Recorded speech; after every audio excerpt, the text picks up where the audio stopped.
Continuamos hoy estudiando el capítulo 17 del libro de Éxodo, y vamos ahora a considerar el aspecto de la contienda con Amalec.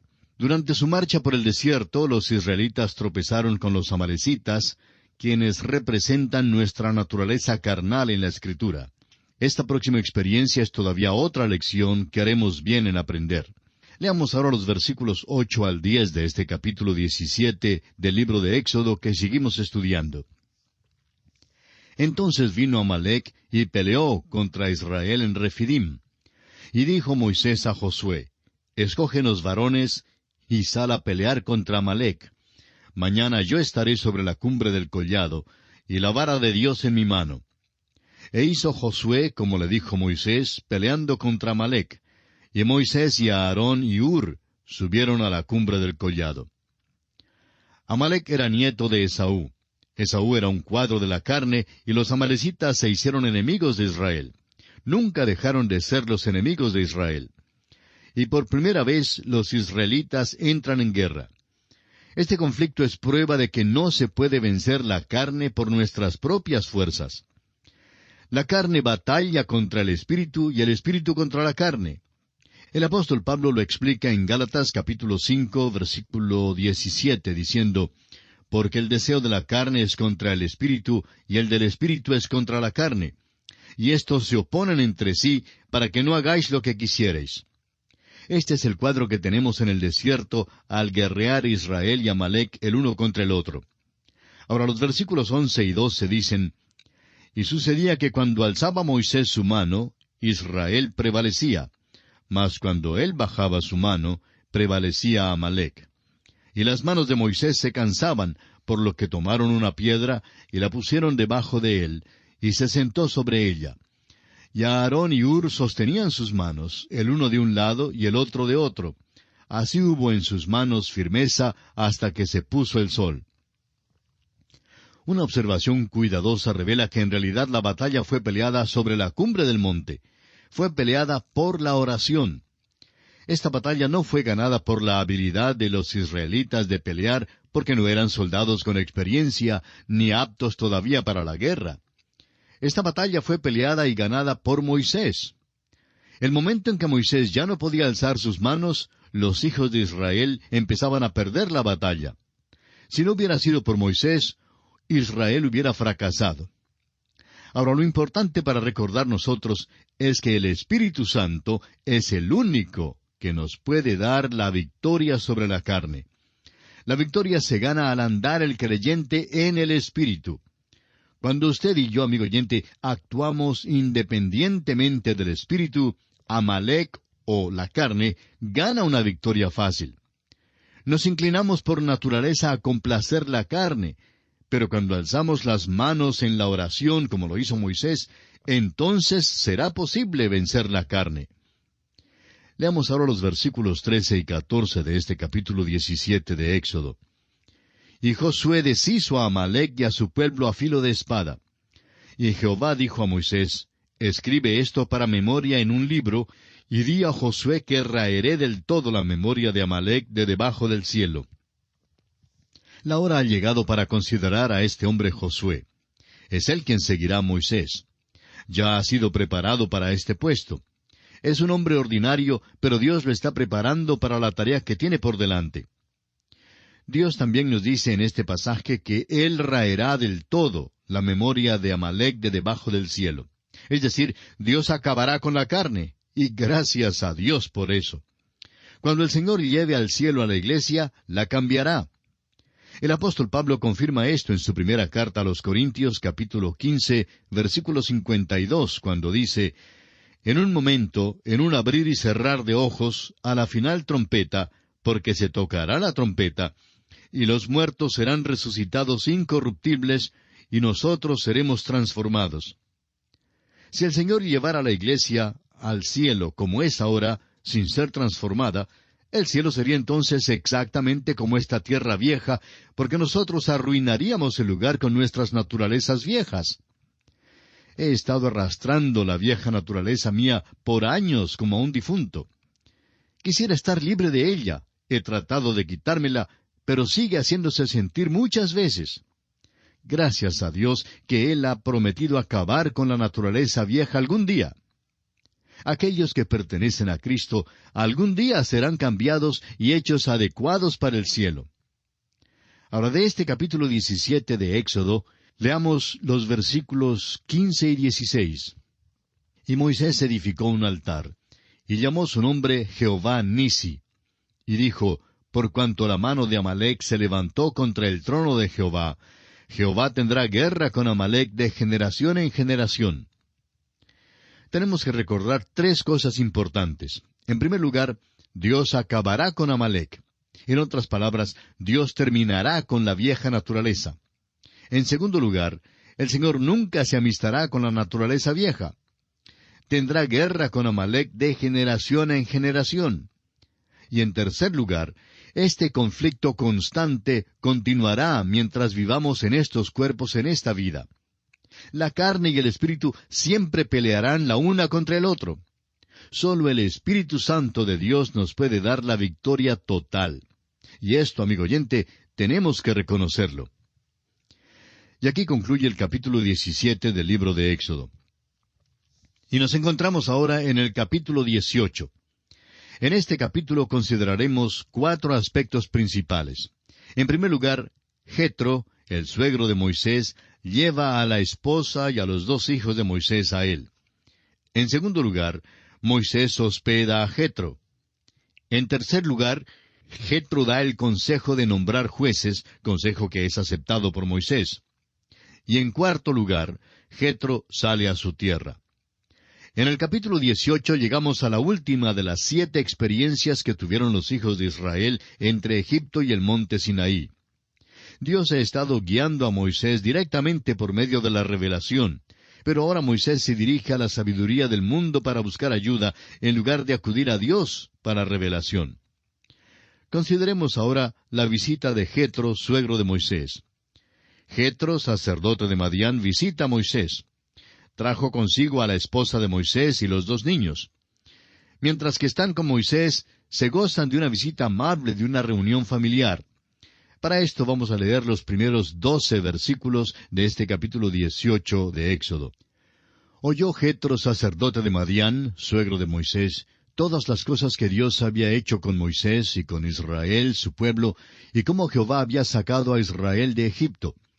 Y tomó Jetro, suegro de Moisés, a Séfora, la mujer de Moisés, después que él la envió, y a sus 2 hijos. El uno se llamaba Gersón, porque dijo, forastero he sido en tierra ajena. Y el otro se llamaba Eliezer, porque dijo, el Dios de mi padre me ayudó, y me libró de la espada de Faraón. Y Jetro, el suegro de Moisés, con los hijos y la mujer de éste, vino a Moisés en el desierto, donde estaba acampado junto al monte de Dios. Y dijo a Moisés, yo, tu suegro Jetro, vengo a ti con tu mujer y sus 2 hijos con ella. Y Moisés salió a recibir a su suegro, y se inclinó y lo besó. Y se preguntaron el uno al otro cómo estaban, y vinieron a la tienda. Y Moisés contó a su suegro todas las cosas que Jehová había hecho a Faraón y a los egipcios por amor de Israel, y todo el trabajo que habían pasado en el camino, y cómo los había librado Jehová. Y se alegró Jetro de todo el bien que Jehová había hecho a Israel, al haberlo librado de mano de los egipcios. Y Jetro dijo, bendito sea Jehová, que os libró de mano de los egipcios, y de la mano de Faraón, y que libró al pueblo de la mano de los egipcios. Ahora conozco que Jehová es más grande que todos los dioses, porque en lo que se ensoberbecieron, prevaleció contra ellos. Y tomó Jetro, suegro de Moisés, holocaustos y sacrificios para Dios. Y vino a Aarón y todos los ancianos de Israel para comer con el suegro de Moisés delante de Dios. Es interesante notar la relación maravillosa entre Moisés y su suegro.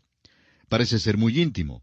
Moisés le informa de todo lo que Dios ha hecho en guiar a los israelitas en su salida de Egipto. Jetro manifiesta un gran interés en todo lo que Moisés le cuenta. El hecho es que cuando Moisés salió para darles la bienvenida, besó a su suegro, pero nada se dice en cuanto a Moisés besando a su esposa. Este pasaje tampoco dice nada en cuanto a Moisés alegrándose al ver a sus hijos. Todo parece confirmar nuestra conclusión previa de que la relación familiar de Moisés no era como debía ser. Otra cosa de interés es el cambio en Jetro. Es probable que fuera escéptico en Madián, cuando Moisés anunció que iba a librar a los israelitas de su servidumbre en Egipto. Estamos seguros que Jetro les dijo a sus vecinos: «No sé qué le ha pasado a mi yerno, tiene ideas grandes. Él cree que Dios le ha llamado para librar a los israelitas de Egipto. Simplemente no creo que Dios al cual sirve él pueda hacer eso». Bueno, Dios sí lo hizo. Y al parecer esto trajo a Jetro a un conocimiento salvador de Dios. Esto se deja ver por el hecho de que ofreció holocaustos y sacrificios a Dios. Veamos ahora que el consejo de Jetro de nombrar jueces es aceptado por Moisés. Leamos los versículos 13 al 27 de Éxodo 18. Aconteció que al día siguiente se sentó Moisés a juzgar al pueblo, y el pueblo estuvo delante de Moisés desde la mañana hasta la tarde. Viendo el suegro de Moisés todo lo que él hacía con el pueblo, dijo: «¿Qué es esto que haces tú con el pueblo? ¿Por qué te sientas tú solo y todo el pueblo está delante de ti desde la mañana hasta la tarde?» Y Moisés respondió a su suegro: «Porque el pueblo viene a mí para consultar a Dios. Cuando tienen asuntos, vienen a mí, y yo juzgo entre el uno y el otro, y declaro las ordenanzas de Dios y sus leyes». Entonces el suegro de Moisés le dijo: «No está bien lo que haces. Desfallecerás del todo, tú y también este pueblo que está contigo, porque el trabajo es demasiado pesado para ti. No podrás hacerlo tú solo. Oye ahora mi voz, yo te aconsejaré, y Dios estará contigo. Está tú por el pueblo delante de Dios, y somete tú los asuntos a Dios.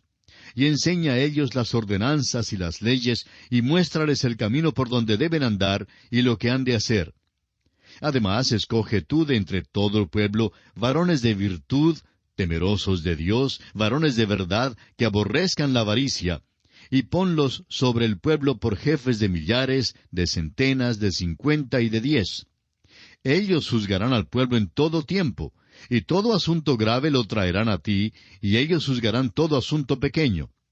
Así aliviarás la carga de sobre ti, y la llevarán ellos contigo.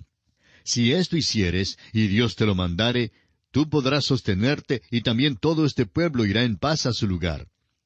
Y oyó Moisés la voz de su suegro, e hizo todo lo que dijo. Escogió Moisés varones de virtud entre todo Israel, y los puso por jefes sobre el pueblo, sobre 1000, sobre 100, sobre 50 y sobre 10. Y juzgaban al pueblo en todo tiempo.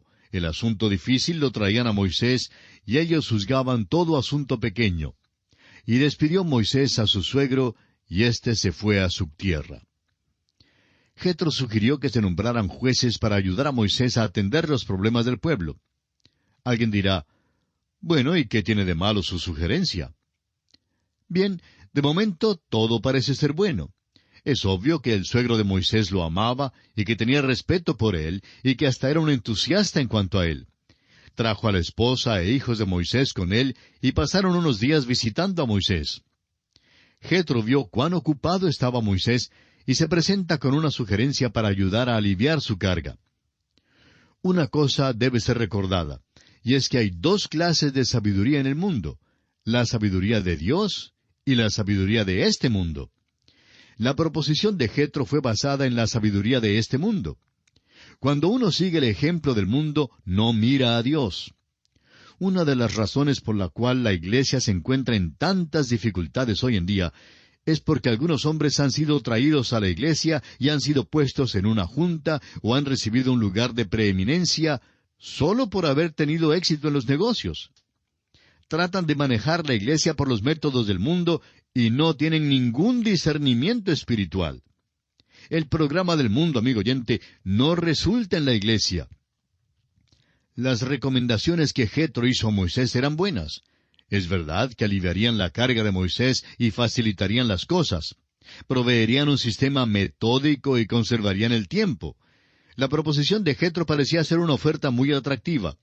Su sugerencia fue sincera, y estamos seguros que Jetro tenía buenas intenciones.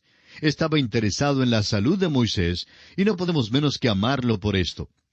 La cosa, sin embargo, que debemos notar es que esto no era la voluntad de Dios. Dios lo permitió, de eso estamos seguros, pero no era según su voluntad. Un examen cuidadoso de este pasaje revelará el carácter sutil y siniestro del consejo de este hombre. En primer lugar, Dios no había dado ninguna instrucción a Moisés en cuanto a este asunto. La sugerencia de Jetro en realidad dudó la sabiduría, el juicio y el amor de Dios. Jetro en realidad estaba diciendo que Dios no había hecho lo mejor que podía hacer por Moisés.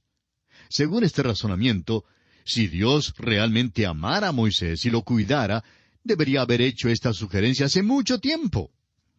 Amigo oyente, oímos tras la declaración de Jetro el siseo de la serpiente que se dio a conocer hace tantos años allá en el huerto de Edén. La serpiente había sugerido a Eva, si solo pudiera comer de aquel árbol, sería sabia. Pero Dios no le ha permitido comer de él. Dios no está haciendo lo mejor que podría hacer por usted. Ahora, la segunda cosa que debemos notar es que Dios ha estado tratando directamente con Moisés. Estaba equipándolo para la gran tarea de librar a Israel. Dios no quería que entrara un tercero, no quería que otros fueran incluidos, que disiparan o aislaran el paso del poder de Dios para llegar directamente a Moisés. Recuerde que Dios habló cara a cara con Moisés. Hay muchas personas que no les gustaría negociar directamente con Dios. Más bien les gusta tratar con otras personas. Prefieren ir por medio de un hombre, por medio de una iglesia, una ceremonia, un libro o aún por un concierto. Todas estas cosas tienen su lugar, pero debemos ir directamente a Dios. Amigo oyente, Él quiere que usted como individuo llegue y no un gentío. Lo tercero en lo cual debemos fijarnos al considerar este pasaje es que la organización creada por la sugerencia de Jetro fue reemplazada por Dios mismo. Veamos la acertada decisión de Dios en el libro de Números capítulo 11, versículo 16, que dice, «Entonces Jehová dijo a Moisés, Reúneme 70 varones de los ancianos de Israel, que tú sabes que son ancianos del pueblo y sus principales, y tráelos a la puerta del tabernáculo de reunión, y esperen allí contigo. Y yo descenderé y hablaré allí contigo, y tomaré del espíritu que está en ti, y pondré en ellos». ¿Se fija usted que es el espíritu que aviva y da poder al hombre? Hay quienes creen que lo que le hace falta a la iglesia para tener éxito son métodos adecuados. Pero Dios dice que lo que hace falta son líderes sobre los cuales el Espíritu de Dios descanse. Ahora mismo hay muchos predicadores que se portan algo tontamente porque tratan de identificarse con la generación de ahora. Dicen que quieren comunicarse con la nueva generación. Aún hay un seminario en el sur de California, en los Estados Unidos, que se especializa en identificarse y comunicarse con jóvenes. Nunca hemos oído decir que en realidad hayan llegado a tocar los corazones y las vidas de los jóvenes allá en esa parte del mundo. Simplemente no lo pueden hacer. Amigo oyente, Dios no necesita de un método, ni de una organización, ni de números, ni de un sistema, ni de ritual, ni de buenas obras para lograr que sea hecha su voluntad. Dios arrolla toda la sabiduría de este mundo para que no haya nada entre nuestra alma y Él, para que no haya ninguna caña rota sobre la cual apoyarse. La sabiduría de este mundo y la sabiduría de Dios son contradictorias, tanto así que una es la verdadera sabiduría y la otra es tontería. El apóstol Pablo en su primera carta a los Corintios capítulo 3 versículos 18 y 19 nos dice, «Nadie se engaña a sí mismo. Si alguno entre vosotros se cree sabio en este siglo, hágase ignorante para que llegue a ser sabio. Porque la sabiduría de este mundo es insensatez para con Dios, pues escrito está, Él prende a los sabios en la astucia de ellos». El mismo apóstol Pablo nos dice en su primera carta a los Corintios capítulo 2, versículo 4, que ni mi palabra ni mi predicación fue con palabras persuasivas de humana sabiduría, sino con demostración del Espíritu y de poder. No debemos ser vivos ni usar el acercamiento intelectual para ganar a los hombres para Cristo. Lo que necesitamos, amigo oyente, es la sabiduría de Dios para guiarnos. Necesitamos el poder de Dios y no los métodos nuevos. Amigo oyente, ¿depende usted de la sabiduría del mundo? ¿O mira a Dios para que le guíe con aquella sabiduría que proviene de arriba? Es nuestra oración, amigo oyente, que si usted todavía está mirando y confiando en la sabiduría del mundo, en esta misma hora cambie de táctica y ponga su mirada directamente en Dios y pida de Él la verdadera sabiduría que le guiará por la senda que conduce a la gloria y a la vida eterna. Y aquí concluye el capítulo 18 del libro de Éxodo. Y ahora, en el tiempo que nos resta, vamos a entrar preliminarmente en el capítulo 19 de Éxodo. En este capítulo consideraremos los siguientes aspectos. Israel llega al monte Sinaí. Moisés da el mensaje de Dios al pueblo. El pueblo responde.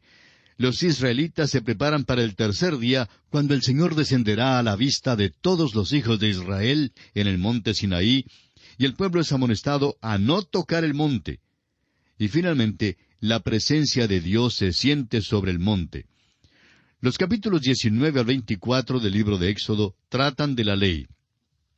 Los hijos de Israel han llegado al monte Sinaí, y aquí se ponen de acuerdo para aceptar la ley. El hecho es que cambian la gracia por la ley.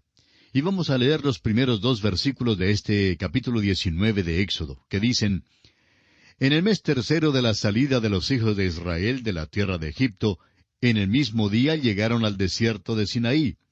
Habían salido de Refidim y llegaron al desierto de Sinaí y acamparon en el desierto. Y acampó allí Israel delante del monte. Los israelitas han llegado al monte Sinaí, al lugar donde se ha de dar la ley. Dios tratará bondadosamente a su pueblo. Les dará la oportunidad de decidir si quieren seguir bajo la dirección divina, en la misma manera en que Dios los ha estado guiando desde que salieron de Egipto hasta ahora, cuando llegan al monte Sinaí, o si en cambio quieren aceptar y recibir la ley. Y bien, nuestro tiempo ha tocado a su fin en esta oportunidad, así es que continuaremos la consideración de este capítulo 19 en nuestro próximo programa. Será pues hasta entonces, que el Señor le bendiga, es nuestra ferviente oración.